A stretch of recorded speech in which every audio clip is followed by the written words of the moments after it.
970 anos antes de Cristo, um homem recebeu algo que ninguém mais na história teve: a chance de pedir qualquer coisa a Deus. Ele não pediu riqueza, não pediu fama, pediu sabedoria. E Deus lhe deu tudo: sabedoria, riqueza, fama, poder. Ele se tornou o homem mais rico, mais sábio e mais poderoso da terra. Mas no final de sua vida, ele escreveu: vaidade de vaidades. Diz o pregador: vaidade de vaidades. Tudo é vaidade. Seu nome era Salomão. E esta é a anatomia de como o homem mais sábio da história perdeu a si mesmo. Como 666 talentos de ouro por ano, 700 esposas, 300 concubinas. E toda a sabedoria do mundo não foram suficientes para preencher o vazio. E como você pode estar cometendo o mesmo erro agora? Salomão não herdou um reino comum. Ele herdou o maior império que Israel jamais teve. Davi havia conquistado um território que ia do rio Eufrates até a fronteira do Egito. Todas as nações vizinhas eram tributárias, pagavam impostos ao rei de Israel. Mas Salomão não era um guerreiro como Davi. Ele era um gestor, um economista, um diplomata, e ele fez algo que nenhum rei israelita havia feito antes. Transformou Israel de uma nação guerreira em uma potência comercial global. Ele controlava as rotas comerciais mais importantes, que ligavam a Ásia, a África e a Europa. Navios de Tarsis traziam ouro de Ofir, prata, marfim, macacos e pavões. Caravanas atravessavam seu território pagando impostos altíssimos, e Salomão canalizou essa riqueza para construir o projeto mais ambicioso da história de Israel: o templo. Mas não era um templo qualquer. Era uma estrutura que levou 7 anos para ser construída, empregando 183 mil trabalhadores. Por dentro, era quase inteiramente revestido de ouro puro. O lugar santíssimo, o cômodo mais sagrado, era um cubo perfeito, de aproximadamente 9 metros de comprimento, largura e altura, totalmente coberto de ouro. Querubins de 5 metros de altura, feitos de madeira de oliveira e folheados a ouro, guardavam o espaço. Era, sem dúvida, a estrutura mais cara e sagrada já construída. E quando a Arca da Aliança, que continha as tábuas dos 10 mandamentos, foi colocada no lugar santíssimo, a Bíblia diz que a glória de Deus encheu o templo de tal forma que os sacerdotes não conseguiam ficar de pé para ministrar. Foi o auge espiritual de Israel. O mesmo homem que orou com tanta humildade na dedicação do templo, pedindo a Deus que ouvisse as orações de seu povo, começou a desviar o seu coração. A Bíblia nos conta que, após a construção do templo e de seu próprio palácio, que levou 13 anos para ser concluído, Salomão começou a quebrar as leis que Deus havia estabelecido para os reis de Israel. A lei dizia que o rei não deveria multiplicar para si cavalos, nem esposas, nem prata e ouro. Salomão fez exatamente tudo isso. Ele importou cavalos do Egito e da Cilícia, montando uma força de carros de guerra impressionante. Acumulou uma quantidade de ouro e prata sem precedentes, recebendo 666 talentos de ouro por ano, o que hoje equivaleria a bilhões de reais, sem contar as receitas do comércio e dos impostos. E, o mais grave de tudo, ele multiplicou esposas: 1000 mulheres, 700 esposas, princesas e 300 concubinas. Mas não era apenas o número, eram as alianças políticas por trás desses casamentos. Muitas dessas mulheres eram de nações pagãs: moabitas, amonitas, edomitas, sidônias, eteias. Deus havia alertado explicitamente: não se unam a elas, porque certamente desviarão o coração de vocês para seguir os seus deuses. Salomão, o homem mais sábio do mundo, ignorou o aviso mais básico. Ele amou muitas mulheres estrangeiras, e na sua velhice, elas de fato desviaram seu coração. O rei que construiu o templo para o Deus único de Israel, agora construía altares para os deuses de suas esposas: Astarote, a deusa dos sidônios; Milcom, o deus dos amonitas; Quemos, o deus de Moabe; Moloque, o terrível deus a quem crianças eram sacrificadas no fogo. Salomão, o sábio, se tornou idólatra. Ele participava desses rituais, desonrando a sabedoria que Deus lhe dera. O império construído com sabedoria começou a ruir por falta dela. Deus ficou irado e disse a Salomão que rasgaria o reino de suas mãos, não durante sua vida, por amor a seu pai Davi, mas o entregaria ao seu servo. O reino seria dividido. E assim, a decadência espiritual de Salomão se tornou o gatilho para a decadência política e econômica de Israel. As mesmas rotas comerciais que ele dominava se voltaram contra ele. Adversários começaram a se levantar nas fronteiras, como Haddad o Edomita, e Rezon, em Damasco. E internamente, um de seus próprios oficiais, Jeroboão, um homem capaz e trabalhador, foi profetizado para governar 10 das 12 tribos de Israel. A opressão econômica que financiou os luxos de Salomão também gerou o descontentamento que alimentou a rebelião. O trabalho forçado e os impostos pesados que construíram o templo e os palácios se tornaram o fardo que quebrou as costas do povo. Quando Salomão morreu, seu filho Roboão assumiu o trono, e a primeira coisa que o povo pediu foi: alivia o nosso fardo. Roboão, ignorando o conselho dos mais velhos e ouvindo seus amigos jovens, respondeu com arrogância: meu pai os castigou com chicotes, eu os castigarei com escorpiões. Foi a gota d'água. As 10 tribos do norte se rebelaram e formaram o reino de Israel, com Jeroboão como rei. O grande império de Davi e Salomão estava quebrado, dividido para sempre. Então, qual é o paradoxo de Salomão? É o paradoxo da sabedoria sem propósito. Salomão recebeu o dom da sabedoria, mas o usou para fins egoístas. Ele buscou conhecimento, riqueza e prazer, mas se esqueceu do doador de todos esses dons. No final de sua vida, ele escreve o livro de Eclesiastes, uma profunda e melancólica reflexão sobre a vida debaixo do sol.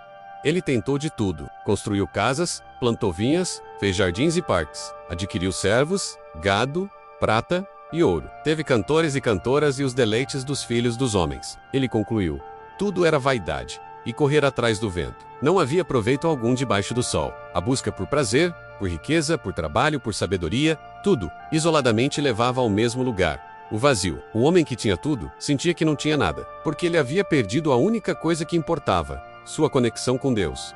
A sabedoria sem um propósito maior é como um carro de luxo sem combustível. A riqueza sem generosidade é como água salgada que só aumenta a sede.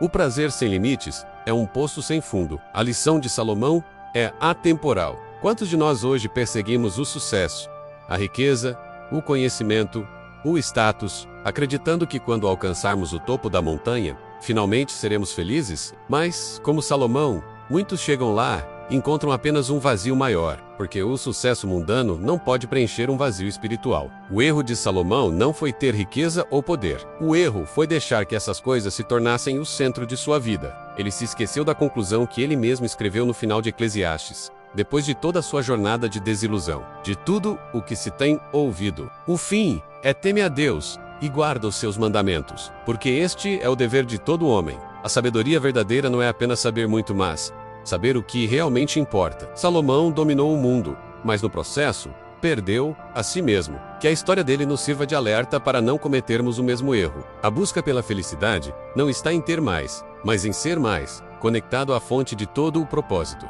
A história de Salomão começa com uma escolha.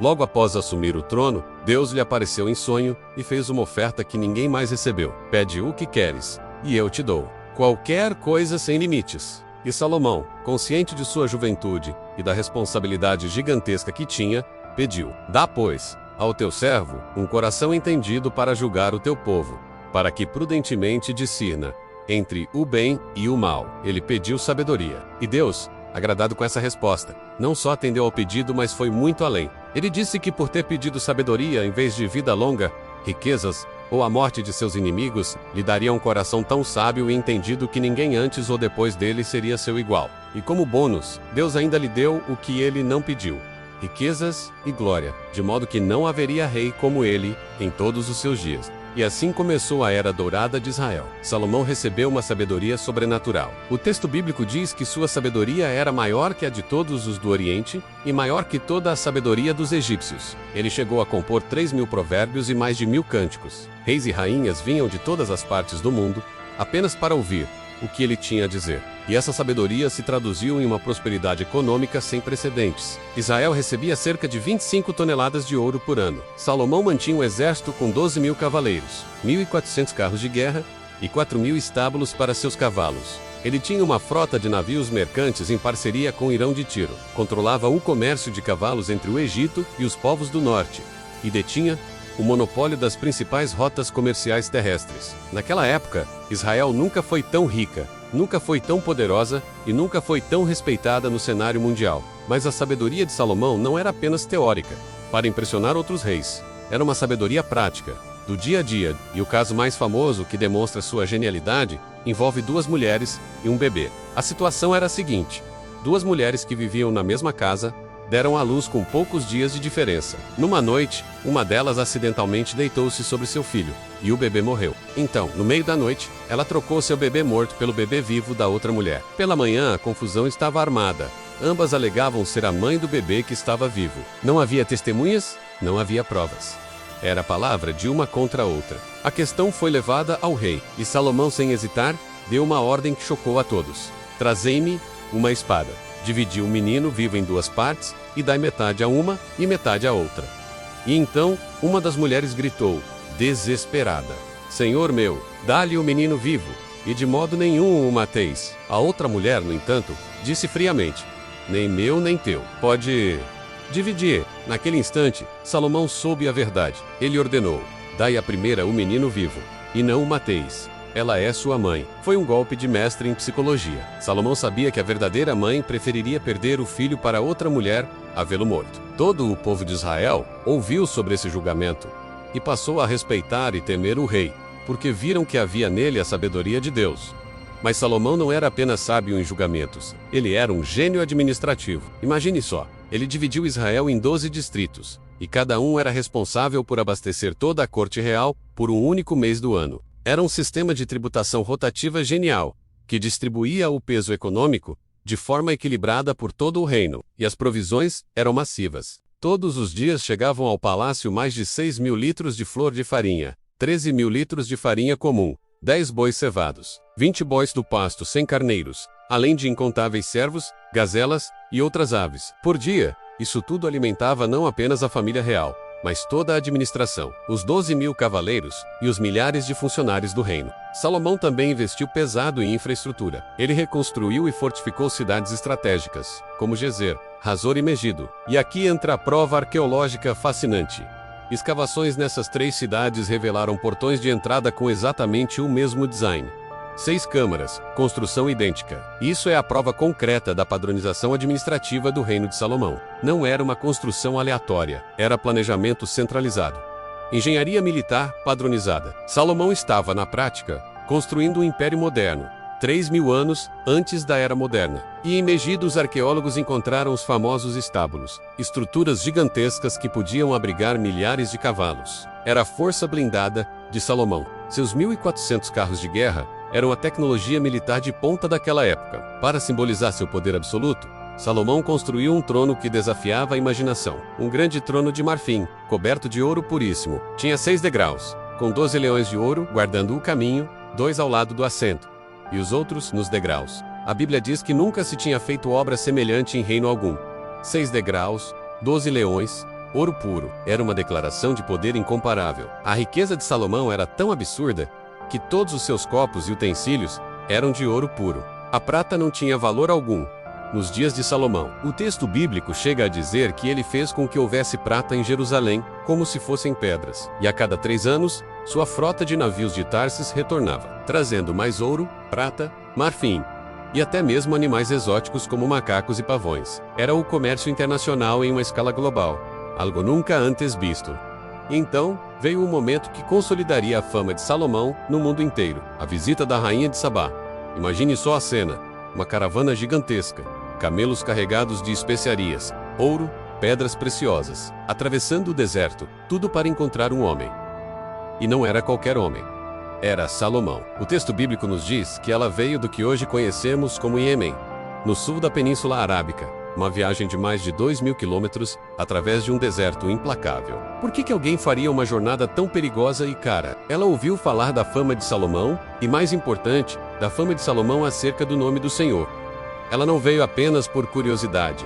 Ela veio para testá-lo com perguntas difíceis, enigmas complexos que ninguém mais conseguia resolver. Ela queria ver com os próprios olhos se tudo aquilo que contavam era verdade. E quando ela finalmente chegou a Jerusalém e se encontrou com Salomão, ela despejou todas as suas dúvidas, todas as suas questões mais intrincadas. E a Bíblia diz que Salomão respondeu a todas as suas perguntas. Não houve nada, absolutamente nada, que ele não pudesse explicar. A sabedoria dele era tão profunda que deixou a rainha completamente perplexa. Mas não foi apenas a sabedoria de Salomão que a impressionou. Foi tudo.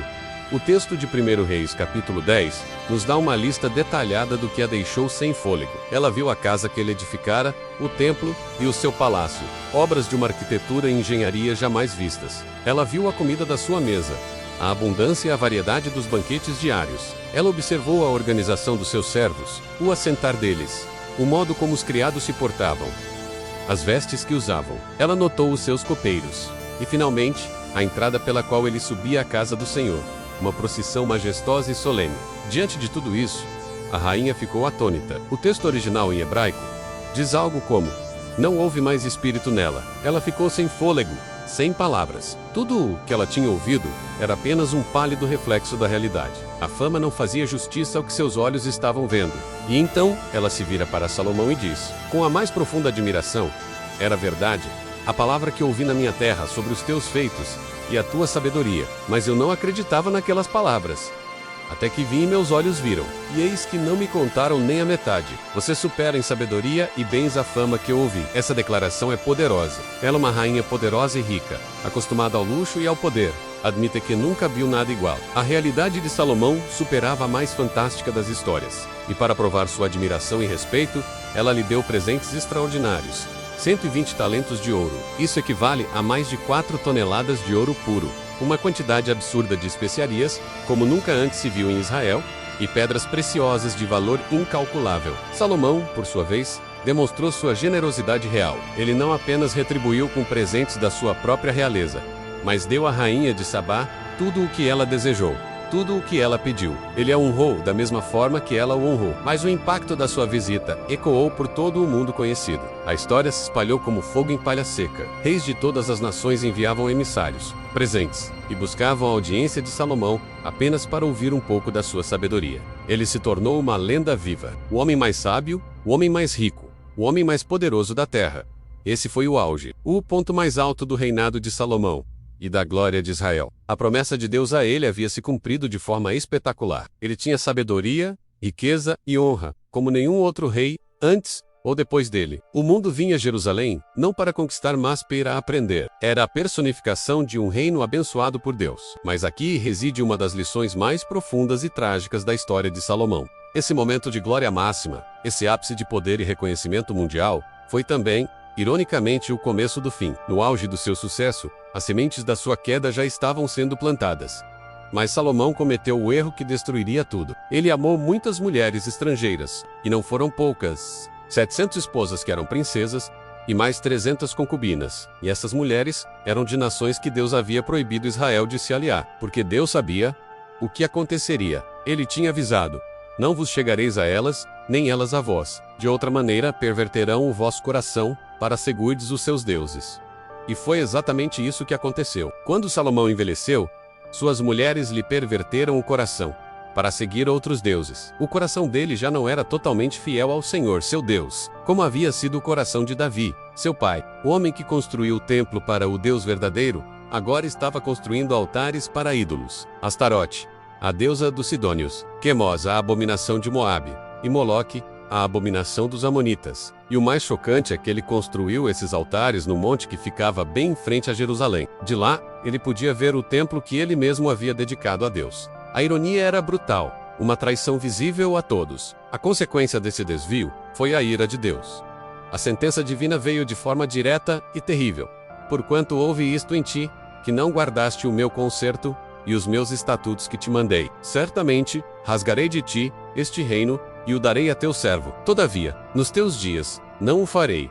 Por amor de Davi, teu pai, da mão de teu filho, o rasgarei. Porém todo o reino não rasgarei. Uma tribo darei a teu filho por amor de Davi, meu servo, e por amor de Jerusalém, que tenho escolhido. O reino seria rasgado. A nação unificada que Davi e Salomão construíram seria dividida. Não durante a vida de Salomão, por causa da promessa feita a Davi, mas logo depois, no reinado de seu filho. Das 12 tribos, apenas uma, a tribo de Judá, permaneceria com a dinastia de Davi. As outras 10 formariam um novo reino, entregue a Jeroboão, um dos servos de Salomão. E Deus começou a levantar adversários contra ele: Hadade, o Edomita; Rezon, que se tornou rei em Damasco; e o próprio Jeroboão, que lideraria a rebelião das tribos do norte. Salomão, que começou sua jornada com tanta sabedoria e humildade, terminou seus dias cercado de ouro, mulheres e ídolos, mas completamente vazio por dentro. Ao final da sua vida, Salomão, o homem que teve literalmente tudo, escreveu o livro talvez mais melancólico de toda a Bíblia, Eclesiastes. Já no início, ele resume toda a sua jornada com uma frase que ecoa através dos séculos: vaidade de vaidades, diz o pregador. Vaidade de vaidades. Tudo é vaidade. Pense em tudo que alguém poderia desejar. Salomão não só desejou, ele conquistou. Ele mesmo descreve sua trajetória. engrandeci as minhas obras, edifiquei para mim casas, plantei para mim vinhas, fiz para mim hortas e jardins, e plantei neles árvores de toda espécie de fruto. Fiz para mim tanques de águas, para regar com eles o bosque em que reverdeciam as árvores.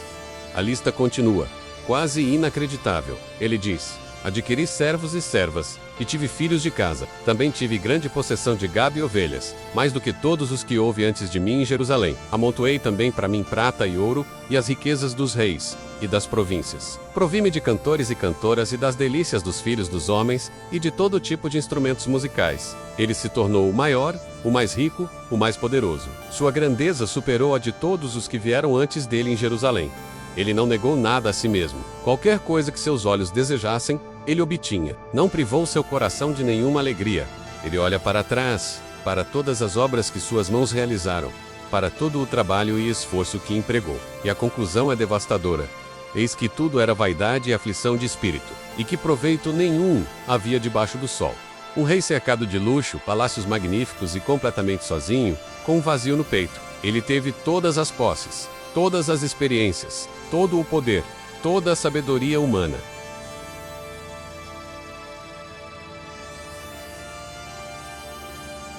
Porque no meio de toda essa busca por mais, ele havia se distanciado da única coisa que realmente importava, a única coisa que dava sentido a tudo, o seu relacionamento com Deus. Essa é a grande lição de Eclesiastes. A busca incessante por prazer, riqueza e conhecimento, quando desvinculada de Deus, leva inevitavelmente ao vazio e à frustração. Não é que essas coisas sejam ruins em si, mas elas não podem ser o centro da nossa vida. Elas não foram feitas para preencher o vazio que só Deus pode ocupar.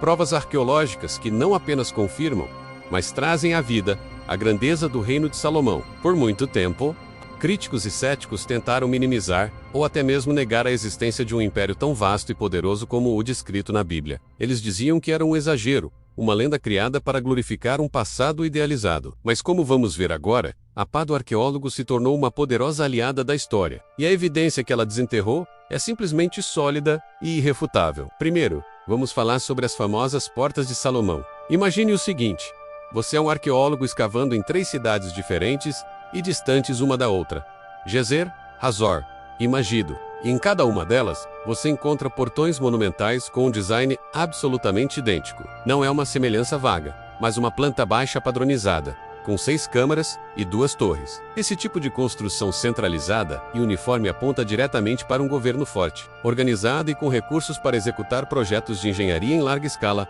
por todo o reino. Isso confirma perfeitamente o que lemos em 1 Reis, capítulo 9, versículo 15, que diz que Salomão edificou essas mesmas cidades. Não é coincidência, é a assinatura arquitetônica de um rei construtor. Seguindo para Megido, um dos locais mais estratégicos do antigo Israel, as escavações revelaram algo ainda mais impressionante: estruturas massivas que por muito tempo foram identificadas como estábulos reais.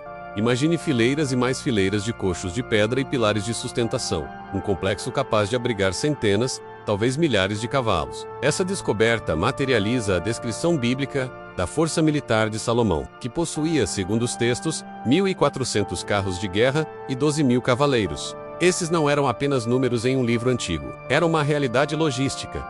Um exército poderoso que precisava de uma infraestrutura gigantesca, e as ruínas em Megido são um testemunho silencioso disso. E o luxo? A Bíblia fala de um esplendor quase inacreditável no Palácio de Salomão. Descreve um grande trono de marfim, coberto com o ouro mais puro. Seria isso apenas uma hipérbole poética, uma forma de embelezar a história?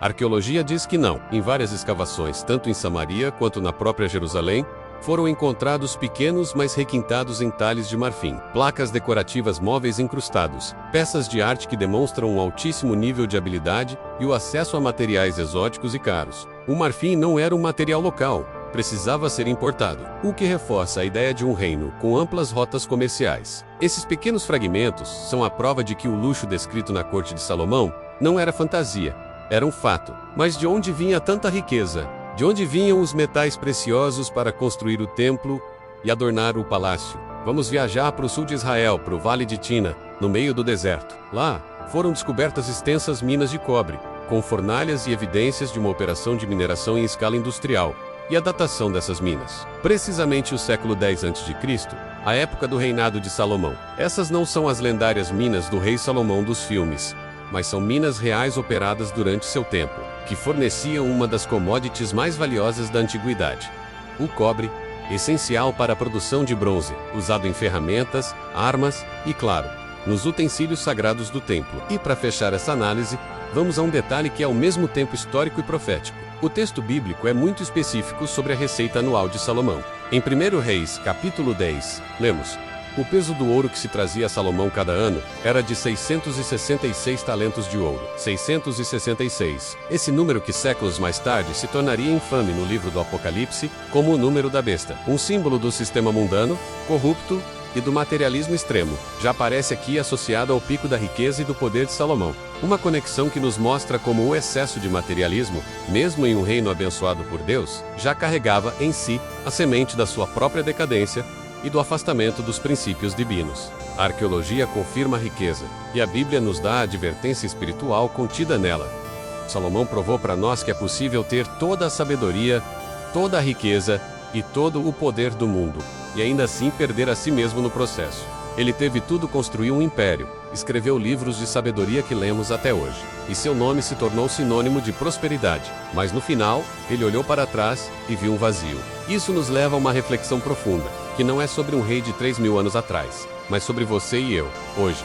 Onde você está trocando o eterno pelo temporário? Pense nisso. Qual é o seu ouro? O que você está acumulando desesperadamente? Seja dinheiro, posses, status ou seguidores, acreditando que isso vai preencher o vazio que você sente. Salomão tinha mais ouro do que qualquer um, e descobriu que não preenchia nada.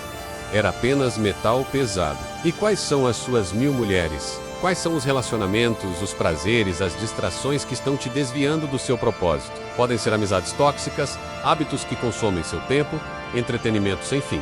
Qualquer coisa que te afaste do que realmente importa e perverta seu coração, te fazendo esquecer quem você deveria ser. Onde estão seus altares no monte? Salomão construiu altares para os ídolos de suas esposas, bem ao lado do templo que ele mesmo ergueu para Deus.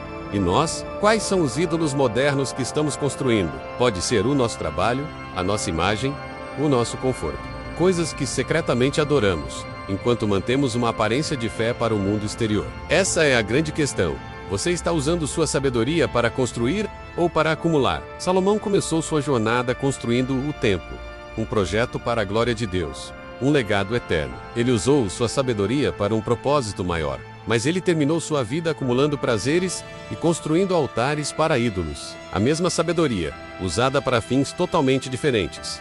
O início foi nobre, o fim foi trágico. E isso nos leva à pergunta final, a mais importante de todas. No final da sua vida, quando você olhar para trás, para tudo o que fez, o que você vai dizer? Vai ecoar as palavras de Salomão em sua fase de desilusão. Tudo é vaidade? Tudo é correr atrás do vento? Ou você vai chegar à mesma conclusão que ele finalmente alcançou depois de sua longa e dolorosa jornada? Salomão, depois de experimentar absolutamente tudo o que o mundo poderia oferecer, concluiu seu livro Eclesiastes com a única verdade que resistiu ao tempo. Ele escreveu: de tudo o que se tem ouvido, o fim é: teme a Deus e guarda os seus mandamentos, porque este é o dever de todo homem. Essa é a chave. Depois de toda a busca, toda a riqueza, toda a dor e todo o prazer, a conclusão é surpreendentemente simples. A vida só encontra seu verdadeiro sentido, sua plenitude, quando vivida em temor a Deus e em obediência aos seus caminhos. Não se trata de acumular tesouros na terra, mas de construir um legado que aponta para a eternidade. Essa é a sabedoria que Salomão nos deixou. E essa é a escolha que cada um de nós precisa fazer todos os dias.